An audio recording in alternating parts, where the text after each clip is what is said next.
Subscribe करें हमारे YouTube channel साधना gold को और पाएं वीडियोस सबसे पहले। बेल आइकन दबाना ना भूलें। एक केवट था जिसका नाम था नामा। कर्म उसके बहुत ज्यादा गंदे थे। स्वभाव ही था दूसरों को मारना, लूटना। स्वभाव विजयः शौर्यम, अपने स्वभाव पर विजय पा लेना शूरवीरता है, नहीं बदलता। नामा नाम का केवट है, उसका काम ही है जीवों को मारना। और मरते समय जो जीव तड़फते हैं उसको देखकर बड़ा आनंद आता है। किसी को भी उठा के कुएं में फेंक देना, किसी के घर में आग लगा देना, निरपराधी जीवों की हत्या करना, लूटना पाटना। आखिर गांव के लोगों ने तंग आकर उसको गांव से निकाल दिया। जंगल में झोपड़ी बनाकर रह रहा है। ये गणेश पुराण का महत्व बता रहे हैं। वहां भी वही काम करता है। हमने कहा ना, स्वभाव बदलता नहीं। स्वभाव वाले अपने स्वभाव बदलने की कोशिश करते हैं लेकिन सफल नहीं हो पाते। तो ऊपर वाले की कृपा हो जाए, किसी महापुरुष की कृपा हो जाए तो कुछ परिवर्तन हो सकता है, नहीं होता। आज तक उसने हजारों हजार लोगों को मौत के घाट उतारा है। लूटता है, पीटता है, खाता है, चलता। एक दिन जा रहा था शिकार खेलने, ध्यान दें जरा। रास्ते में गड्ढे में पैर पड़ा, पैर में मोच आ गई, लंगड़ा के चल रहा है। इतने में सामने से एक ऋषि आते हुए नजर आए। उनका नाम था मुदगल। ऋषि को देखते ही वो अपना दर्द भूल गया। इनको मारना, इनको लूटना। वो गणेश भक्त थे। मुदगल ऋषि गणेश भक्त थे। इसने जैसे ही शस्त्र पर हाथ लगाया, हाथ वहीं चिपक गया।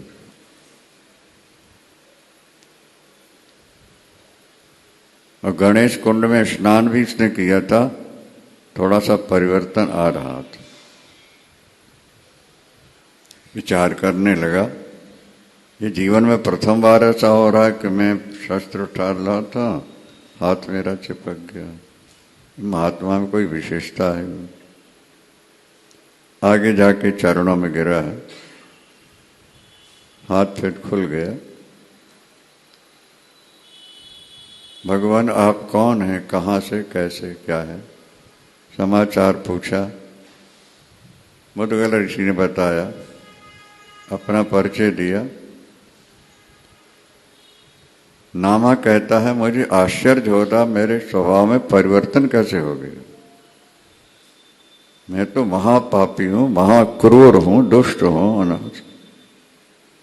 मारना और लूटना ये मेरा स्वभाव।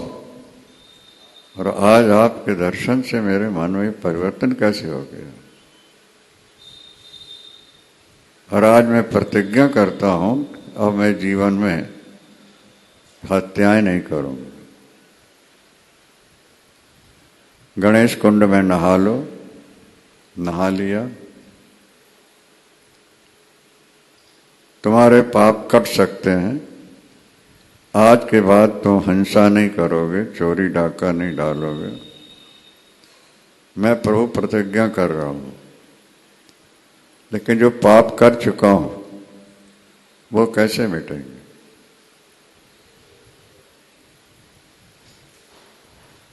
मुदगल ऋषि ने सोचा, पढ़ा लिखा है नहीं, कौन सी साधन बता दें। गणेश भक्त होने के नाते मुदगल ऋषि ने कहा, बेटा गणेशाय नमः जपो, सब तुम्हारे पाप ताप सब धुल जाए। पाप धुल जाएंगे, बुद्धि निर्मल हो जाएगी, बढ़ेगी बुद्धि। क्योंकि गणेश जो है बुद्धि के अधिष्ठात्री देवता भी हैं। हम लोगों को बचपन में गा गणेश का पढ़ाना शुरू किया गया था। अब तो गा गधे का हो गया है ना भाई। अब जो पढ़ाया जा रहा है वो गा गधे का, तो गधे ही बनते जा रहे हैं। पहले के समय में पहला अक्षर पढ़ाते थे हिंदी का गा, और गा के साथ गा गणेश, क्योंकि बुद्धि के दाता है, विद्या के दाता है। सारे विघ्नों का निवारण इनके लिए सामान्य बात है। ठीक है प्रभु, मैं गणेशाय नमः जपूंगा, पर मुझे पता कैसे लगेगा कि मेरे पाप धुल गए? मुदगल ऋषि ने एक छोटा डंडा, बैंत जैसे होता है ना, दे दिया, इसको यहाँ गाड़ दे, ये गणेश हैं, और यहीं बैठ करके गणेशाय नमः गणेशाय नमः गणेशाय नमः,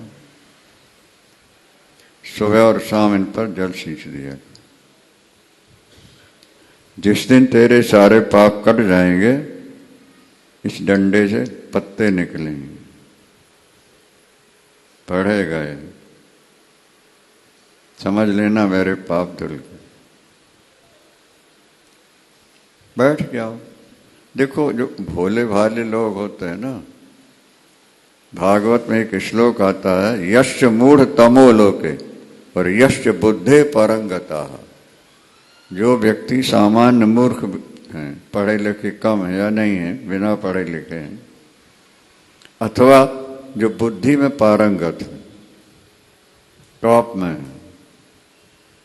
तयो सुख में देती है, दुखी रहते हैं।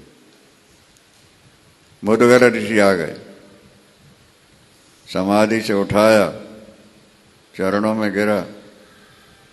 एक गणेश कुंड है, जो यहाँ गोता लगाएंगे उनकी समस्त कामनाएं पूर्ण होते रहेंगी, और हम तुम्हें आशीर्वाद देते हैं, सुखी रहोगे, तुम्हारे सारे पाप कट गए सर। फिर गणेश भगवान से प्रकट हो गए। गणेश भगवान ने उस नामा को, दूसरा नाम हो गया उसका भ्रूशुंडी। पहले नाम नामा है ना, बाद में शुंडी मान, भ्रू माने भ्रुकुटी होती है ना, भ्रू, वहां से निकले हुए थे, भ्रूशुंडी उसका नाम।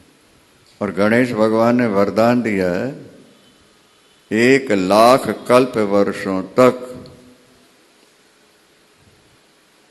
तुम जीवित रहोगे, मेरी आराधना करते रहोगे, जो संकल्प करोगे पूरा होता रहेगा, जो तुम्हारी कथा सुनेंगे उनका भी मैं रक्षण करूंगा, उनका भी कल्याण होता रहेगा। गणपति भगवान की जय।